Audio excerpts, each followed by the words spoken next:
Praise the Lord, जय मसीह की सलाम। प्रभु आप सभी को आशीष दे।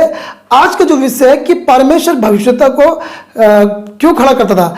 परमेश्वर के लिए दो मुख्य बातें होती थी जिसके कारण परमेश्वर अपने भविष्यताओं को खड़ा करता था। पहली बात, जब जब परमेश्वर के लोगों के ऊपर कोई दूसरा राजा चढ़ाई करता था, उनको जीत लेता था और उनको गुलाम बना लेता था, तब उसका अन्याय परमेश्वर की प्रजा पर, इजरायलियों पर, उनके ऊपर ज्यादा दुख सताव होता था। और परमेश्वर के लोग जब पुकारते थे, चिल्लाते थे, तब परमेश्वर अपने लोगों की चिल्लाहट को, उनकी पीड़ा को देखकर अपने भविष्यवक्ताओं को भेजता था और उन दुष्ट राजाओं से, उन लीडरों से परमेश्वर अपने भविष्यवक्ता के द्वारा भविष्यवाणी करता था। विपत्ति की भविष्यवाणी या संकट की भविष्यवाणी या पाप के विषय में चेताते हुए उसको, उस राजा को, उस लीडर को उसके विरोध में भविष्यवक्ता भविष्यवाणी करते थे और चेताते थे कि परमेश्वर के लोगों को छुटकारा दे।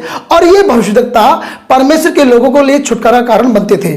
उदाहरण के तौर पर अगर हम देखें तो मूसा नबी को परमेश्वर ने भविष्यवक्ता के रूप में भेजा और इजराइल को छुड़ाया। और ऐसे ही कई सारे बातें हम पुराने नियम में देखते हैं। जब जब ऐसी बातें हुई, राजा लीडर ऊपर आए इजराइल के ऊपर, परमेश्वर ने अपने नबियों को, भविष्यवक्ताओं को भेजा और उनको छुटकारा दिया इजराइलियों को, उन लीडरों के द्वारा, उन लीडरों से, उन राजाओं से जो परमेश्वर की प्रजा पर चढ़ाई करते थे, जो परमेश्वर की प्रजा पे अन्याय करते थे। और परमेश्वर अपने भविष्यवक्ता के द्वारा उनको छुटकारा देता था, अपनी प्रजा को।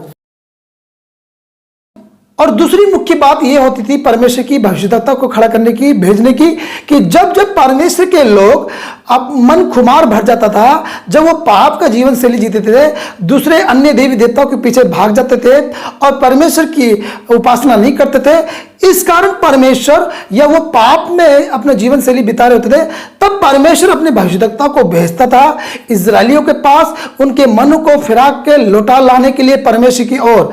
तो परमेश्वर दो मकसद के लिए अपने प्रोफेट को खड़ा करता था। हम देखते हैं दाऊद ने जब पाप किया बेतशबा के साथ, तो वो भूल गया पाप में उसने क्या क्या कर दिया।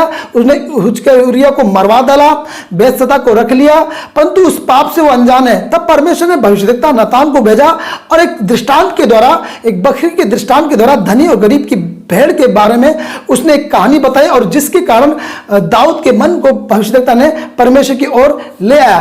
तो यानी कि परमेश्वर भविष्यवक्ता को दो मुख्य बातों पे खड़ा करता था, भेजता था।